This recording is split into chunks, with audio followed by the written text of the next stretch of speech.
Good morning, and yes, we continue with AI in the healthcare domain especially, and we have a shared presentation. So my name is Mark van Gils, I'm a professor of digital healthcare here at the university, and Tunj will continue the presentation, the second half of the presentation.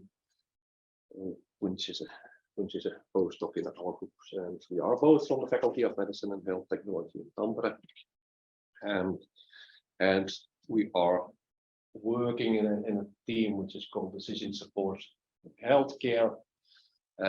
So what we are doing is together with Tunj and Alpo and Hannu and Pedro, is we are aiming to make decision making in healthcare easier. So the point is that we have lots of data. We already saw some devices, Internet of Things, cloud, sensors, whatever. There's huge amounts of different data everywhere with different properties, and people that need to make decisions are not data scientists or engineers, so they need help to understand what is actually the message here. There's lots of noise, there's lots of irrelevant stuff. So the point is, can we extract actual knowledge from that kind of data to help make decision making easier?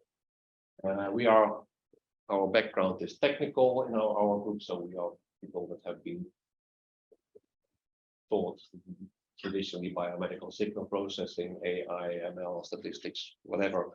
So what we are doing is really we contribute technical tools there, and it means that we are in all our project we are a technical partner, but it's essential that we have all our partners that we know that have the, let's say, the problem that need to make the decisions. We are providing hopefully tools to make those decisions, but we are relying on others to come up with the problem, so to say.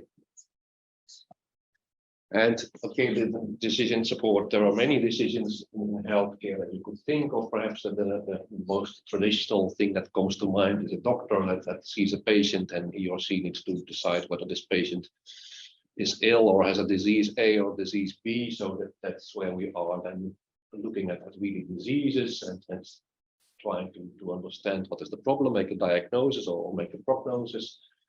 But there's also decision making that is not being made by doctors, but for example, the hospital management system, people that need to allocate staff at certain moments, need to predict whether there will be many patients tomorrow with certain problems, need to see whether they need to invest in certain equipment, so that those type of decisions are not doctors, but management. Or you could even go to a higher level, think about policymakers, people that need to decide whether to reimburse certain medications or make policies. We saw, of course, a lot of that in the COVID situation, where the government had to think about what kind of things were smart to do, and there you saw lots of statistics and discussion coming in as well. Or you can think of people that are healthy and want to stay healthy, so we are talking about prevention, then people that are motivated to make smarter choice, maybe go to bed a bit earlier, maybe drink a bit less or eat smarter. So that there we also know that you can have all kinds of data with your mobile phone and other Fitbits and whatever. The question is how to actually use that then efficiently to make some smart changes. Or maybe companies that want to make sure that people are efficient at work and don't get stressed or detect early burnout. Or maybe social and healthcare service providers that are dealing with people that are in problems during their life, changes happen during their life, and they might start to have this type of chain reactions which you want to avoid. So there's many different themes there, and if you look at the global health market size, just as a quick picture here, traditional, let's say that when we screening and diagnosis, where we have traditional activities there, it's a lot of money there. Research and development, of course, we are putting a lot of money there as well, and it's all, as you see, everything is increasing, as usually in those scenarios. But it's good to keep in mind that, for example, care delivery, making sure that the care gets to the patient delivered efficiently, like telemedicine or digital tools, is really important. Finance operations, how to operate the governance and the management of healthcare systems is is important. And if you look at the growth rates, actually those type of things are growing faster than perhaps the traditional screening and diagnosis and research. So there's really this type of trend that those type of things become more and more important. So, okay, digital analysis. Of course, we can digitally analyze all kinds of data. We have cars that do smart things. If we make reservations and plan trips, then we have digital data being processed, and healthcare is in principle the same. We have data and we want to make smart decisions. But if you look at the uptake of AI in healthcare, it's actually much slower than in many other fields. And part of that is for example, the regulation, which is also already very clearly motivated that it's a very big thing if you really need to adhere to all those standards and regulations. It kind of slows down the uptake a lot, actually. But there are also other reasons. So this is a general picture of how an AI or other system might work. So typically you have data that you measure, so patient data or other data that comes in. And as we will see today, then usually you have targets, maybe you have examples of earlier patients that have been diagnosed, or you have knowledge about what data does belong to disease A or disease B. So what you do is you train, and you will see examples, you train an AI system to make associations between input data and diagnosis that have been made on earlier cases, so that you can learn, okay, this doctor had this patient in his office and then he made this diagnosis, so you can try to make a computer make that kind of reasoning. Learning by many examples. And that's what you could do if, for example, image recognition or whatever types of things. You have images, written text maybe, and you say, okay, this is the letter A, this is the letter B. So we have somebody who has written the targets there, and you can do automatic image recognition. And of course, those systems need to run into some computer. They need to interact with end users, so there is an environment there. So this is a very general picture. If you would go to the healthcare domain, you could say we have patient data and we have healthcare data, for example, diagnosis, and we have healthcare environment, which could be doctors and nurses in a hospital or a home setting. But this is not so easy in the sense that the data is really usually noisy that we have. We have all kinds of different problems if we collect data from people. There are artifacts, missing data, all kinds of weird things happening. People don't know at home maybe how to exactly measure the data correctly. So there's lots of things that we spend, I would say, most of our time on cleaning the data, validating the data, making sure that it actually has something sensible that we could use further. I'm sorry, how environment in general, how it affects AI? I mean, what is the role of? So I will go to the picture. So wait a moment. Yeah. So this is one thing. So so then the second thing is that we quite often don't really know what is the right answer in the healthcare system. So maybe Dr. A might have a different opinion than Dr. B. What would be the right intervention for this type of thing? So do you then develop for Dr. A or for Dr. B or for Dr. C? Quite often we have the issue that if we have a disease like cardiac disease and we try to predict the risk of getting some problem later on in life, might come 20 years later. So data that we collected today, we actually might know only after 20 years whether that person had a problem, yes or no. So there's many different things there. Or if we have things like trying to predict whether a person feels pain or is stressed, those are very subjective things, and we don't have an accurate absolute scale saying this person has pain on a scale from 0 to 10. It's very personal how people experience it. So it's developing some mathematical system that uses those type of subjective things is very tricky. Then the environment.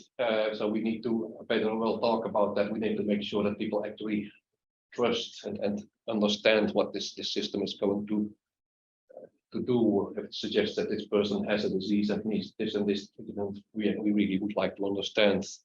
The end user needs to be able to understand it. But basically all the output that comes there, we need to have probabilities, confidence intervals. We need to make sure that if the data is not enough, we need to communicate it to the end user and not just give some kind of diagnosis when we know that actually it's pretty clear the data that we have is not sufficient. It needs to interact with all the databases from an IT point of view. So the doctor shouldn't spend extra minutes of time on getting this AI system because he or she will just not use it if it takes extra time. So it should be, from a technical point of view, integrated with the environment. There shouldn't be any extra burden on the existing workflow. So that's one of the reasons why that there are many demands on what you actually can use. In theory, you could say I throw a supercomputer to it and it does something very fancy, but if it doesn't interface with the technical system, and if the end users need to do some very strange things that they aren't trained for, it will not be accepted. Okay, so that's things that we work on. In our group, we work on data cleaning, and we work on trying to work with complex targets and take the end users into account.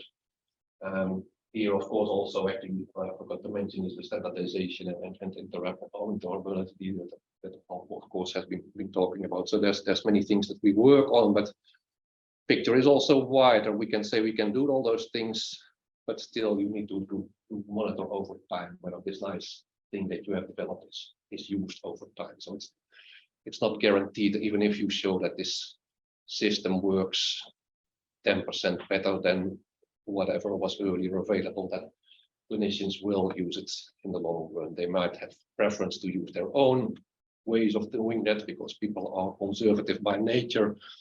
They might not trust it. They might just not like it. Maybe the user interface is cumbersome. So there are many problems actually. Even if this is technically working very nicely, you don't actually know for sure whether it will be something that is used in the long term. And then finally, we need to prove that it actually has impact, and Anne will, I guess, talk about that. So it's nice to have something that does something fancy and classifies better, but does it make sure that people actually after a year are back to normal after an operation, or do we save costs in the healthcare system? So these are very large target things that are a higher level than just the classification of this person into group A or group B. And well, for data analysis, we have many levels in the healthcare that we work on.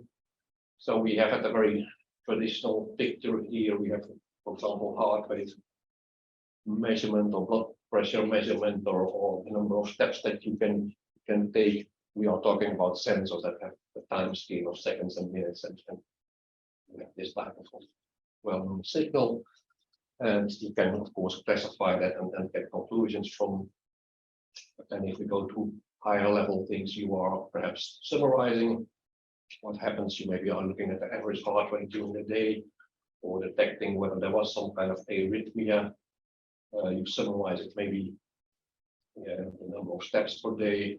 And eventually you say, okay, let's see what has been going on over a month or weeks. Yeah.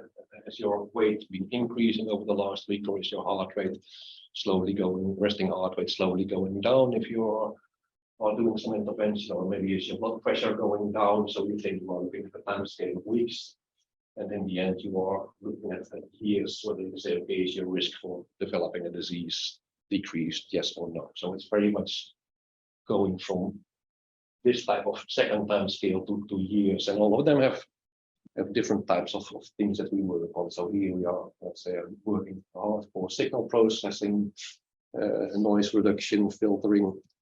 Here we are kind of looking at trends and time series analysis, classifications of certain things that are interesting.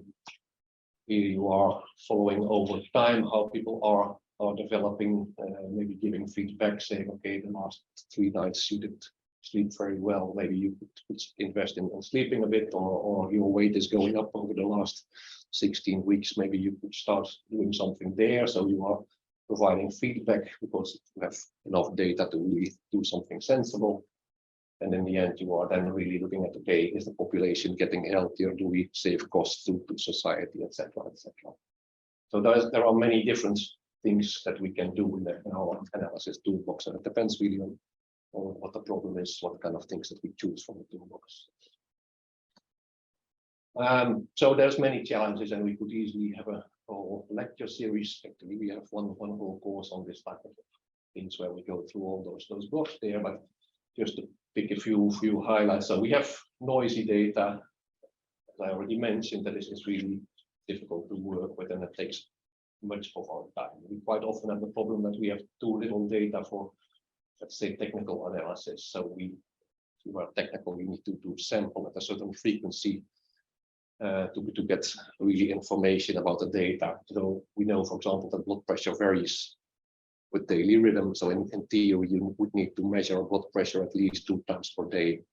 But I can guarantee you that if I say you should measure blood pressure 2 times per day at 8 o'clock in the morning, at 8 o'clock in the evening for the next 3 months, you probably will not do that because it's too cumbersome.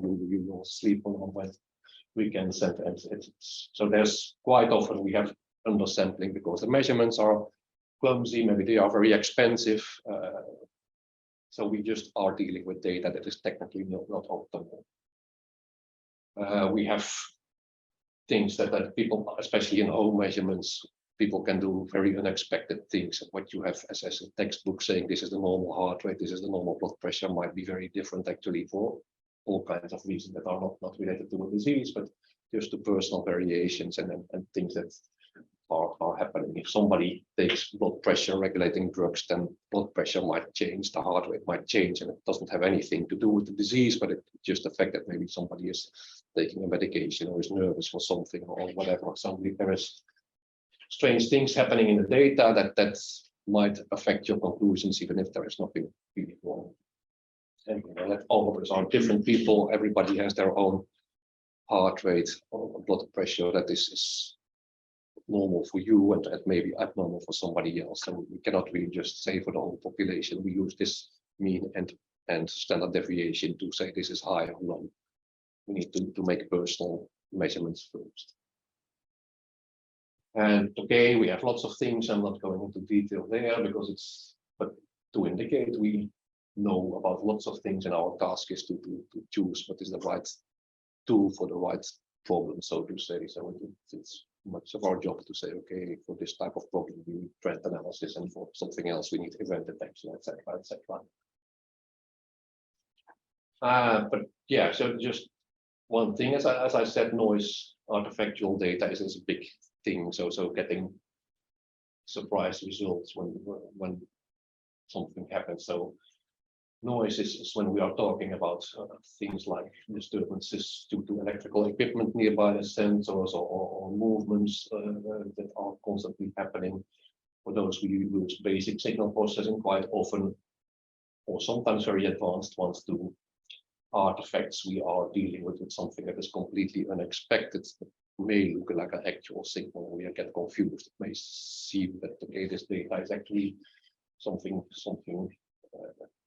worrying, but actually it comes from a different reason. And artifacts are typically coming from outside the body, and they are very unpredictable. We don't have a cookbook of what artifacts in the whole world can be, because they can be really strange. We know that okay, if you measure with cables and you start moving the cable, then you get all kinds of noise. And if I measure brain activity and move my eyes up and down, then I get disturbances in the brain signal. Those are clear artifacts that we know about, but there are many ones that are really strange that you just don't know in advance.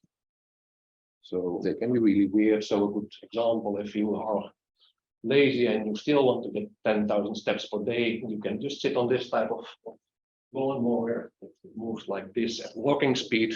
So an accelerometer is very easily saying, okay, you have 10,000 steps very quickly. So this, yeah, you don't think about developing an algorithm, accelerometer detection algorithm, that there are people or lawnmowers that are driving around the garden. Or in medical imaging, this type of artifact here, when some radiologist says, okay, this image is really weird, but the reason is that the patient had this type of Christmas jumper with lights, with electrical cables there that were flashing, and it was impossible to remove. So nobody who is developing algorithms for artifact rejections thinks that there is on Christmas somebody having a jumper with cables that are flashing. This is just an example. Artifacts can be really strangest things. So I have in my phone, for example, this thing that measures regularity of steps. an Apple phone. And actually, I noticed that, for example, in the winter there was this drop, which I guess it has to do with the ice, so that I start walking a bit like this. But also in July and June, I noticed that there was this drop in regularity. I don't know why it is, but the only thing that I can guess is that I've been blowing lots of lawn, things like going back and forth like this. But that's my guess. I don't know why it is, but it's, yeah, so that's an artifact clearly, because I don't think there's anything wrong with my walking style, and it's also back to normal now, but it was really June and July that there was this type of thing. So detecting that and actually detecting whether it's something technical or whether it actually has something to do with disease is really a problem, I would say. Okay, then let's go to AI, because we've been talking about that. There's many, let's say, schools of thought on how to then group that, terms like machine learning and neural networks. This is one way of grouping it, and there are other people that do it another way.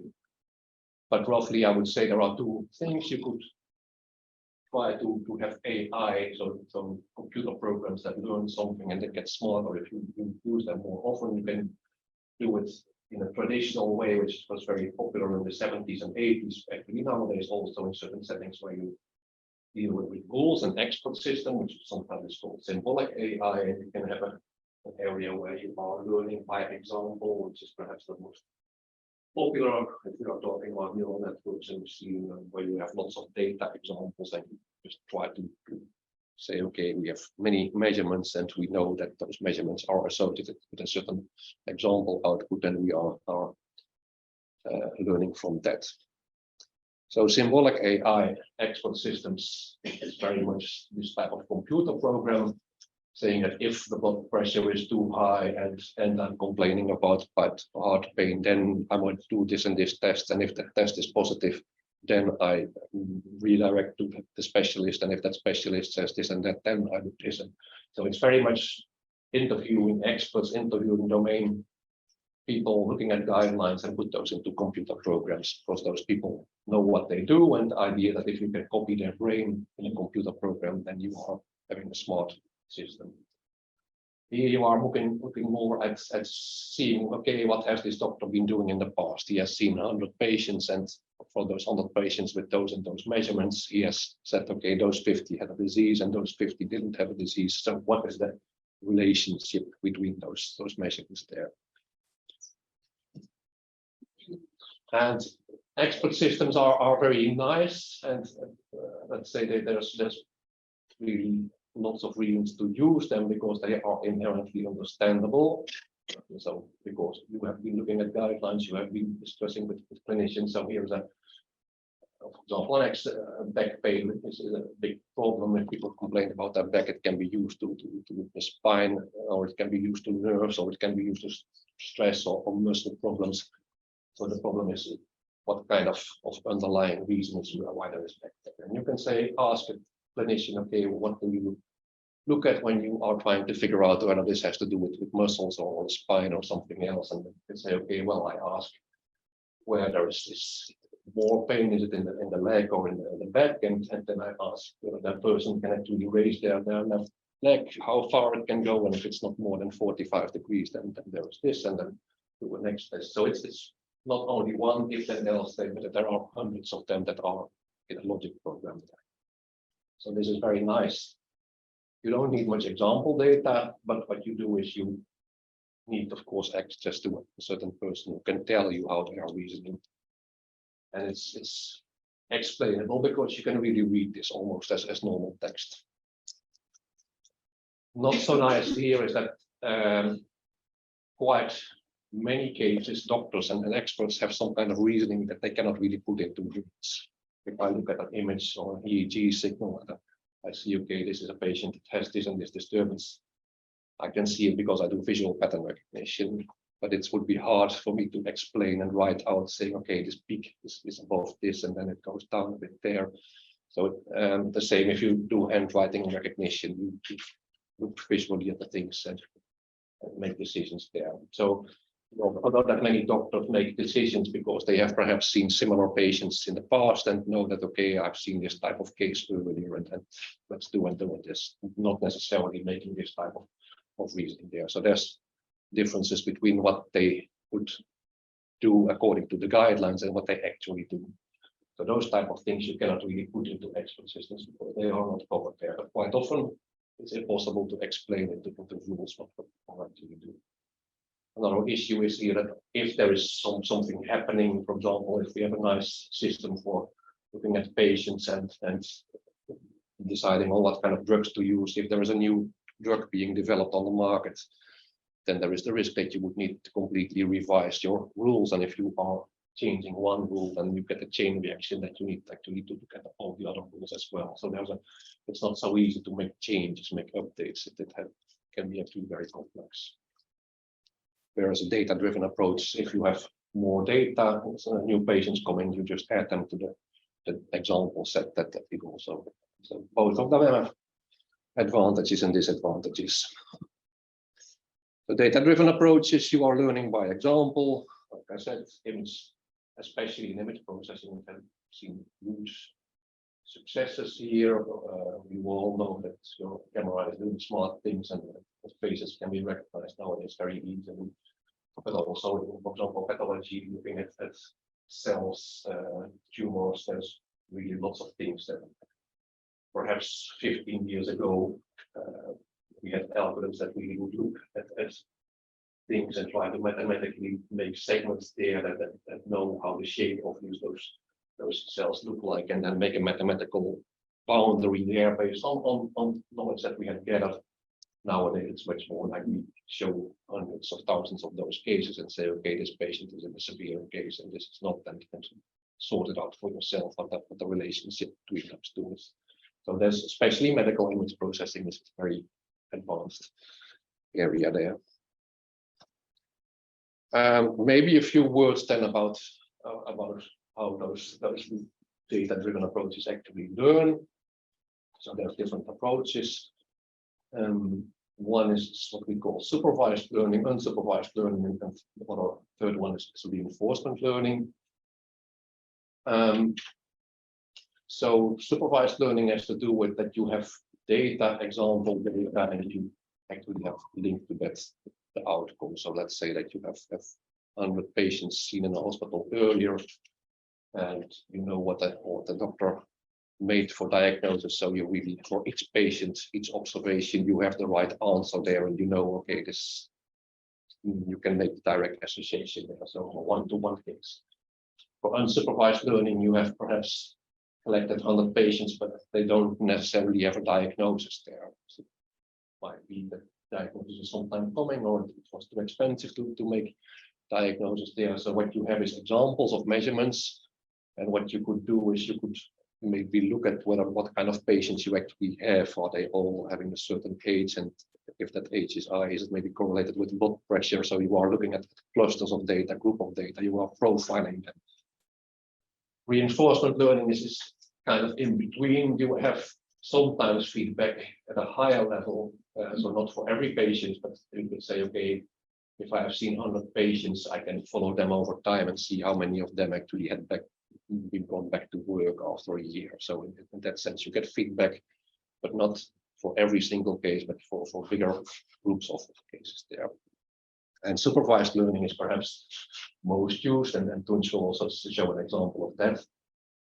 It's easy because if you have data, you can make direct associations. Unsupervised learning is also used a lot, but it's more for exploring data, I would say, for early phases and trying to figure out what's going on. Reinforcement learning is a hot topic because in the end it's really optimizing on a bigger scale, but for that you will need much data. So if I would, as an example, just to make it perhaps a bit more clear, let's say that we have some restaurant optimization system. We would want to make the best restaurant in the city, and we are doing that by AI. We could have different ways of doing that. Actually, you could say, well, we have supervised approaches where we just ask customers from every food that they get whether it was too salty or too sweet, or whether it was nice or not. So basically you have those very long questionnaires, and you get for everything that you do directly feedback saying this was good, this was not good, this was good, this was not good. It's very nice, and you can optimize the best hamburgers in town if you get feedback all the time, but the problem is that how did you collect all the data from everybody? But everybody won't give you that feedback all the time, and it's kind of small scale optimization also. So it's a joke, but it's supposed like negative discrimination. Humans are always unsatisfied. I will change the picture there.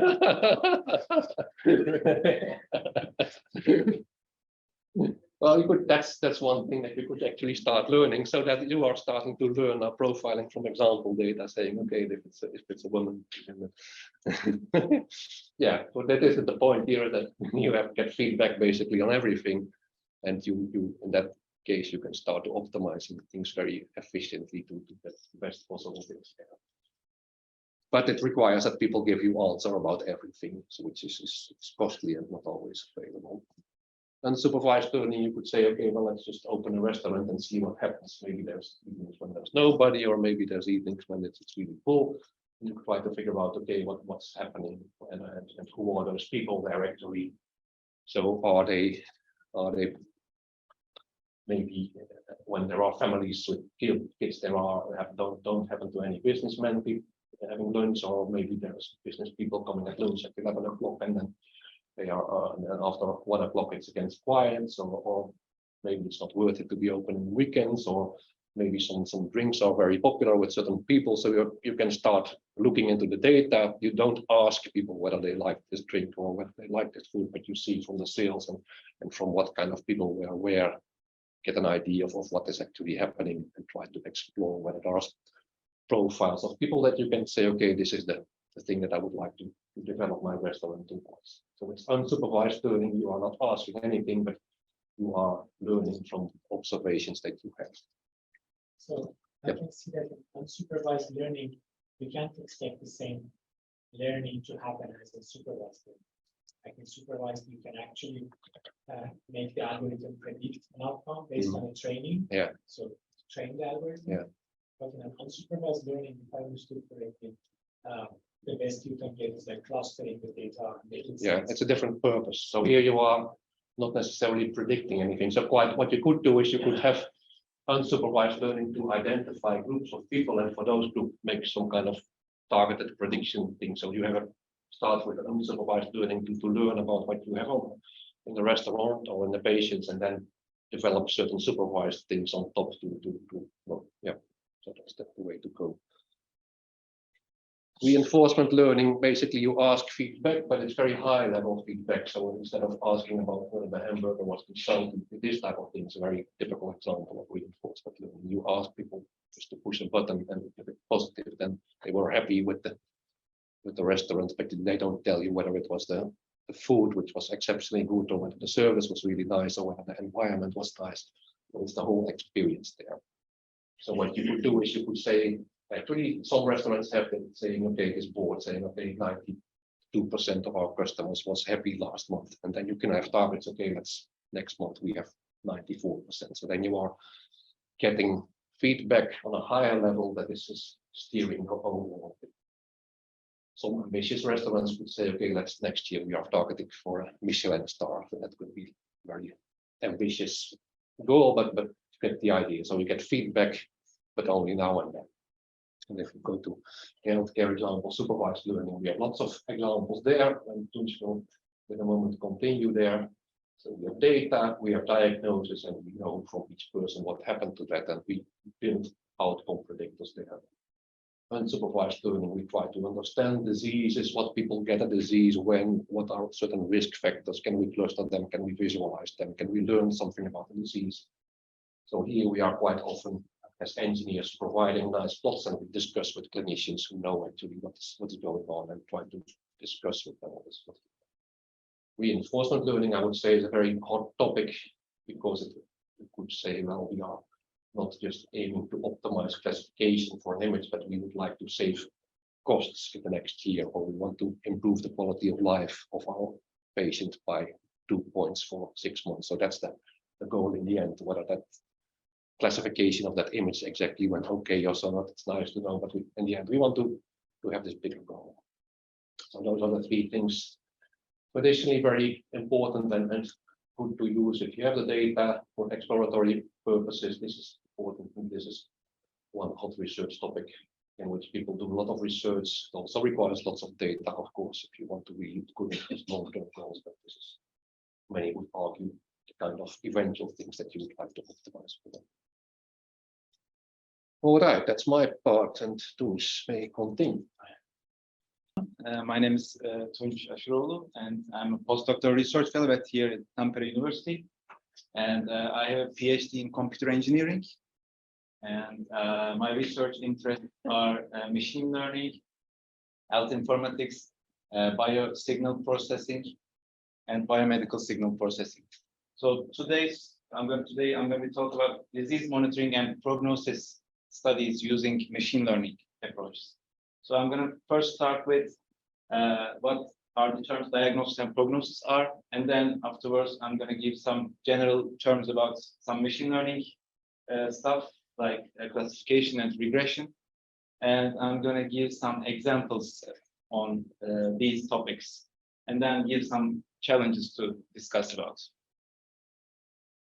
So first, there is diagnosis and prognosis, right? The diagnosis is actually used to identify a present disease or illness, and it's made by physicians and by examination and observations. So you go to a doctor look at your signs and vital signs and symptoms, saying that you have this disease or that disease. You have cancer, you have flu, you have COVID. So this is diagnosis. So you have the disease or not, right? So prognosis refers to the predicting the course of the diagnosed disease. So it's actually afterwards of the diagnosis stage. So and it includes determining treatment and outcome. So for example, you go to a doctor, the doctor said you are sick and need to make some new tests, and saying that, okay, you are severely sick or mild sick, or you have this kind of level sick. So this is a typical type of prognosis. Or for example, you are in the ICU and you are staying in the ICU bed for 20 days or 30 days. This is also a prognosis, right? So the machine learning part comes in this stage. So the machine learning can actually help us in these situations. In diagnosis part, the machine learning comes in classification term. And in prognosis part, machine learning comes in regression form. So I will talk about that in a second. So, so in classification, just some general terms about that. It's supervised learning. Mark talked about that just a bit. And it's a predictive model. So it's a supervised learning model, and it uses input variables to approximate a mapping function, a model, to find the discrete outputs. These can be labels and categories. In this case, in our diagnosis case, we have disease. So if the patient, for example, in this case, the patient has diabetes or no diabetes. So this is a diagnosis kind of situation. So in classification, what we do in general terms, we provide the classifier model with training data. Okay, we are saying that this person has diabetes, this person has no diabetes, and these are all diabetes person, and the model began to learn the data.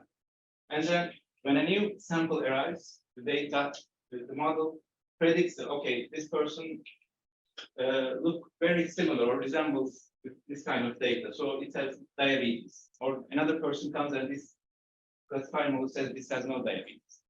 So this is actually a perfect model for diagnosis approaches in medical healthcare.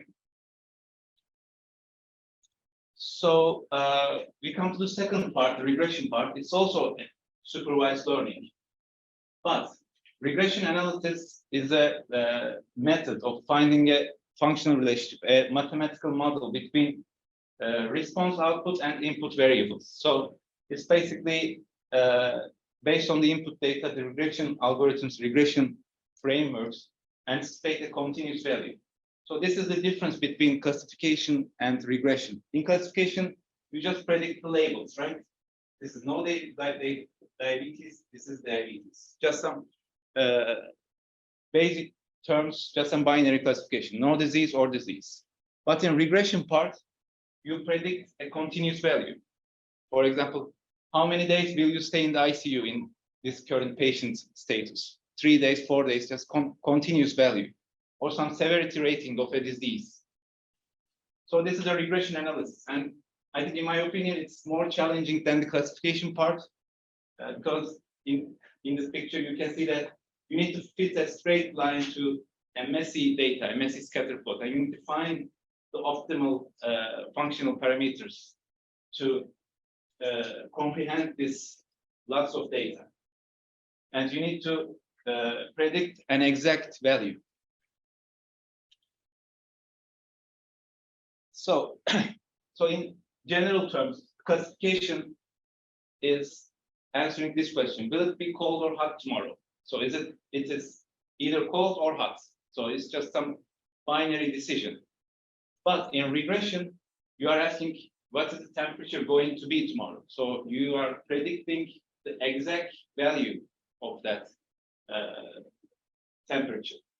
So that's the difference between regression and classification. So in our healthcare case, the classification refers to, is the patient sick or not? Is the patient have the disease or not? Has the disease or not? And the regression part, how sick is the patient? To be basically, how sick is the patient? So there are certain criteria, certain rules, certain guidelines that measure illness severity, and it contains some numerical measures. So regression comes in this part. So I'm going to give you some examples about prognosis and disease monitoring, and basically focusing on regression part. And these are all my PhD studies. So I chose 2 diseases. One is sepsis, and the other one is Parkinson's disease. So in sepsis, as you know, sepsis is a very, very serious disease. So it moves so quickly, it rapidly surrounds the body. So you have to act quickly. And it occurs in a response to an infection in your body and can improve very, very rapidly. And it's usually, maybe you have 1 or 2 days to just act quickly. So the major challenge is identifying high-risk patients with sepsis. Okay, this patient has sepsis, but how fatal it is. So we need to measure how fatal these patients are. So to measure the sepsis severity, there is a score called SOFA score, which is a sequential sepsis-related organ failure assessment score. So physicians use these scores to assess the severity of organ failure in sepsis patients. And it's actually a scoring system ranging from 0 to 24. So if you have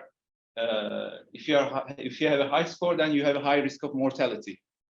And it's actually it used to prognose several organ failure related disease also, including sepsis and other kinds of organ failures. And it's actually, every category represents an organ system. For example, respiratory system, the coagulation system, liver, cardiovascular, nervous system, and renal system. And as you can see, these are all including laboratory measurements like bilirubin level, platelets, creatine level. So when doctors decide this score, they draw some blood and send it to the laboratory, and the laboratory analyzes these bloods and then send blood results. And then the doctor calculates this assessment score, okay, saying that this person is very ill, or this person needs some immediate attention, or etc. And it's all very tedious and time-consuming job, right? So in this study, we are aiming that, can we predict this SOFA score just by using non-invasive variables? Because I hate needles in my point of view, and I'm sure everyone hates needles. So I'm focusing on non-invasive variables. So for example, can we use heart rate, temperature to predict these scores instead of just waiting for the laboratory results? So what we came up with is actually a regression model framework.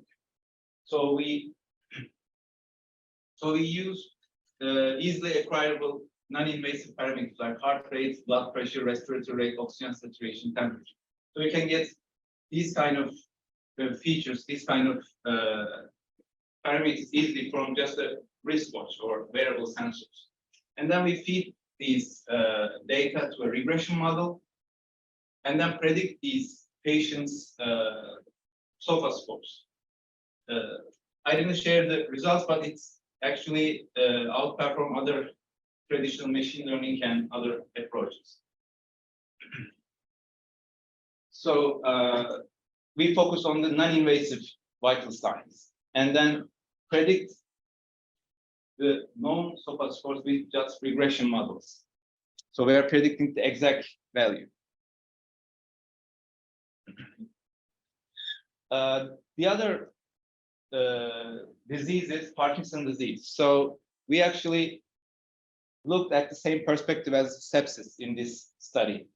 And as you know, Parkinson's is a very complex and neurological disease. It has no cure, just some medications, just some procedures to ease the symptoms, ease the pain, but no currently cure available. And causes of this disease is the lack of sufficient dopamine in the brain.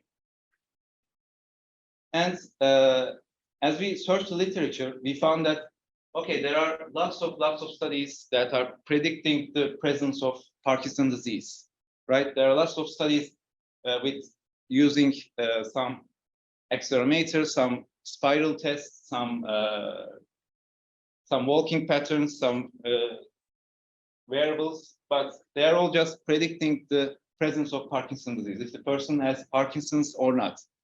None of the research have looked at how the patient is sick. So how sick is he? What are the symptom severity? So is it too much to he couldn't walk, or is it just some minor Parkinson's disease? So we are aiming to find that issue. And actually, they are doing it currently in hospitals. The doctors use a rating scale called Unified Parkinson's Disease Rating Scale, or UPDRS, and they are using to assess the severity of symptoms. But as you can see, the form is actually maybe 30 or 40 pages long. So the physician needs to fill in each part of that and do some additional tests in each content. And it's actually made in gate laboratories like this one, or manual examinations. And as you can foresee, these are all time consuming, and it's very, very costly for the patient and for the doctor to do these kind of tests. So we come up with a question: can we predict these UPDRS scores by just using some wearable sensors? So this is the research question that we are doing, because we are aiming to predict the severity of disease, right? Not just this person has Parkinson's disease or not. So we actually use these kind of wearable sensors to predict the relationship between walking patterns and motor symptom severities. And this motor symptom severities corresponds to the UPDRS values. So we actually used an open access data set. They use these kind of wearable shoes on Parkinson's disease patient and control patients, and just by 2-minute walking signals. So the patient just walks 2 minutes, and we aim to predict the severity of the disease. It's published in 2008, and this problem has never been researched before until now. And we actually get some good results out of that with our regression model. And just by looking at 2-minute walking signals, we predict the exact value of these UPDRS values. So I think the main challenge is using the variable data in these kind of machine learning frameworks instead of laboratory data, because in my opinion, the laboratory data is the easiest way, right? Because there are lots of biomarkers, lots of stuff that can give away a disease, but the challenge is instead of using disregard all of that, just use some variable sensors, just some minimal, keep it minimal, but efficient, optimal size, and predict these severities or these diseases just by using variable sensors. So I think the main challenge in this research is this, and the trend in maybe 3 or 4 years, the main challenge is that one. So all of the research on this area focusing on using variables, using non-invasive measures in this kind of situation. So, yeah, that's my presentation.